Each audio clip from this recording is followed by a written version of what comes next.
O Grêmio de Léo Vaz, voz Iba Mendes.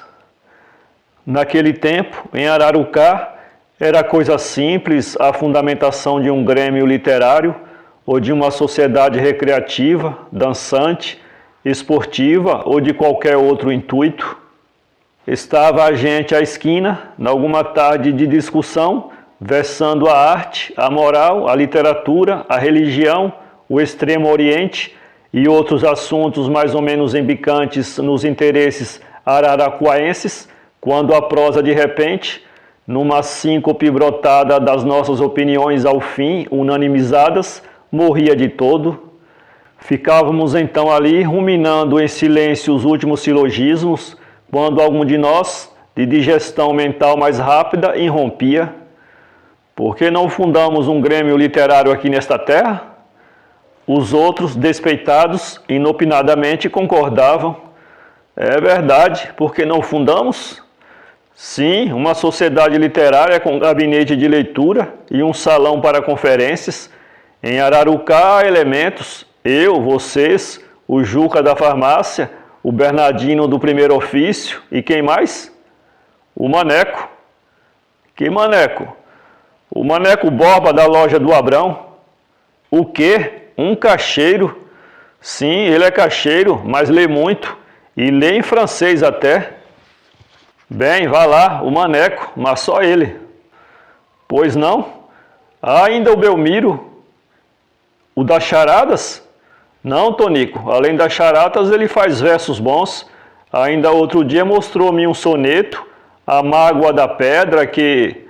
Bem, o Belmiro também, mas chega, já é gente de sobra. Se começamos a enfiar todo mundo... Ficava então resolvida a fundação.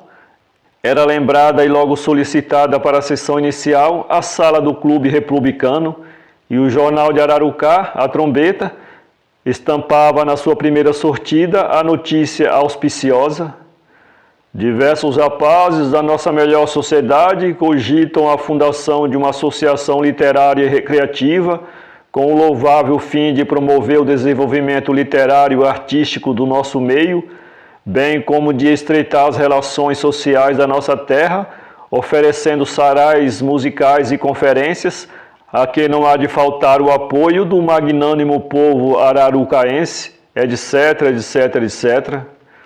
De fato, na primeira reunião, a sala do clube enchia-se de gente. O Castro, redator da Trombeta, era aclamado presidente provisório e convidava para secretário o Bernardino do primeiro ofício. Após o que, expunha os fins da reunião, e depois que os oradores obrigatórios de Ararucá tinham de todo vasculhado o assunto, declarava-se fundada a associação, passando-se a eleger a diretoria de verdade. Por fim, escolhia-se uma comissão para elaborar os estatutos. Que delícia o ser-se desta comissão! O seu primeiro gesto, uma vez escolhida, era agradecer a escolha. O segundo era marcar o dia para a reunião elaborativa. Por último, pedia um prazo para a apresentação do trabalho, o que era imediatamente e generosamente cedido, conforme manda a praxe. Depois disso, a assembleia dispersava-se. Num dia marcado, na salinha que servia de redação à Trombeta, reunia-se pela primeira vez o conclave para assentar as leis que regeriam a nova corporação. Cada membro da comissão levava nos bolsos quantos estatutos de filarmônicas e clubes tinha caso na gaveta, e, sentados em torno da mesinha, as tesouradas e a goma arábica iam alinhavando capítulos, artigos, alíneas e parágrafos únicos, até que o grêmio todo ficasse ali previsto e combinadas todas as penas para os possíveis delitos de diretores e consórcios. E tinha um especial encanto aqueles capítulos das competências, nos trechos em que rezavam: ao presidente compete A, B, C, H, V, e todo o alfabeto das competências de cada um dos parêdros sociais: presidente, vice, secretário, vice, tesoureiro, vice, procurador, até os simples sócios rasos, sem destaque social. Estes, contudo, se não tinham atribuições distintas, forravam-se na larga parte que tratava dos deveres dos sócios e em que eram enumeradas as severíssimas penalidades que pairavam sobre quem, paredes adentro da sede social, pusesse o pé num galho seco, qualquer do regimento. Pronto o rosário, o primeiro ofício passava-o a limpo, e no domingo seguinte, nova reunião no Republicano para a apresentação das tábuas gravadas no Sinai da trombeta.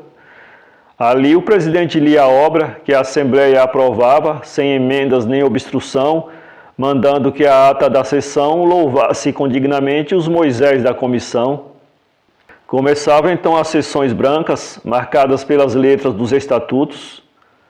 Todas as segundas-feiras, na plateia do Beija-Flor Cinema, emprestada dos empresários condescendentes, reunia-se a elite ararucaense para assistir às festas do Grêmio. No palco, à frente de todas as jarras apresentáveis de Ararucá e de uma mesa forrada de coxa rica, formava-se a diretoria, presidindo a cerimônia. Ao lado, atrás de uma mesinha e de um copo d'água, o conferente, após a apresentação e as palmas receptivas, lia a sua perlenga, com muito proveito para a cultura daqueles cérebros cheios de boa vontade. Um a um, todos os intelectuais de Ararucá iam assim conferindo os mais variados e sugestivos temas em palestra que a trombeta estampava em seguida para uso da parte do auditório menos favorecida de acústica. E os programas comportavam sempre, além da conferência essencial, vários números acessórios de rabeca e recitativos poéticos. A rabeca estava a cargo de Dona Marianinha, filha prendada do promotor público, e os recitativos, ao de quem quer que tivesse versalhada inédita na gaveta, era uma delícia nos primeiros tempos, era o renascimento da cultura municipal, conforme afirmava a trombeta nos narizes de cera com que encabeçava os relatos das artísticas seratas. Mas aconteceu o que sempre acontece a todos os grêmios em todos os ararucás do mundo, morreu, e o que é pior, não morreu de morte natural. Foi o caso que o Juca da farmácia teimava nos últimos tempos em proteger os seus parentes e amigos, reservando-lhes lugares especiais no Beija-Flor, enquanto que os estatutos estatuíam muito liberalmente que cada um se apoderasse dos lugares às conferências, à medida que fosse chegando ao salão, o que era uma sábia maneira de reservar os piores para castigo dos retardatários. Mas o Juca usava o truque de marcar as primeiras filas de cadeiras com os lenços dos seus protegidos, o que em Ararucá significava a apropriação temporária, mas insofismável do móvel. Aliás, lhe não cabia o mérito da invenção, pois assim se usava na igreja em dias de missa de mó procura. Um lenço do coronel Antunes, atado ao espaldar de uma cadeira, preservava essa cadeira do contato de quaisquer outras nádegas que não as do coronel Antunes. E mesmo que as nádegas assim privilegiadas não comparecessem, lá ficava o lenço a representá-las tacitamente. Era assim em Ararucá, e o Juca apenas alargava um velho uso, estendendo-o ao Grêmio. Era, porém, contra os estatutos, e por isso foi convocada uma reunião extraordinária dos sócios, a fim de se fazer prestigiado o seu código. Foi essa assembleia o golpe funesto de que veio a morrer o Grêmio. Comparecidos à sede, encontraram-se os sócios divididos em dois blocos. Um era pela inviolabilidade da lei, outro pelo respeito ao costume da terra. A sessão acalorou-se logo de começo. O presidente lencista disse que, em princípio, era pela inviolabilidade, mas como os estatutos se achavam ao arrepio de uma tradição secular em Ararucá, opinava porque se revogassem esses estatutos rebarbativos e se elaborassem outros mais de acordo com a alma dos ararucuenses. O presidente lencista disse que, em princípio, era pela inviolabilidade, mas como os estatutos se achavam ao arrepio de uma tradição secular em Ararucá, opinava porque se revogassem esses estatutos rebarbativos e se elaborassem outros mais de acordo com a alma dos ararucaenses. Os inviolabilistas protestaram, aquilo seria um precedente perigoso. Assim sempre se cometeriam todos os abusos imagináveis, pois que para cada um que surgisse, haveria uma nova modificação dos estatutos. O presidente replicou que se poderia encartar nos novos uma disposição que os tornasse para sempre invioláveis. Os outros marraram que não admitiam reforma, ou ficava tudo como dantes, e o Juca renunciava ao lenço ou deixavam a sociedade. Foi quando um lencista, perdendo de todo a compostura, arremessou sobre os adversários este argumento traiçoeiro: vocês são contra o lenço porque moram perto, e quando chegam, apoderam-se dos melhores lugares, ao passo que os outros veio o mundo abaixo. Tratante é a avó, os estatutos, canalha. Vocês que já tiveram conferência, o que querem é matar o Grêmio antes que nós. Não sejam asnos. Venha pra rua. Pensa que eu tenho medo de careta? Calma, senhores. Aqui não brigo, que tenho educação. Poeta de água doce. Para a rua, seu cachorro.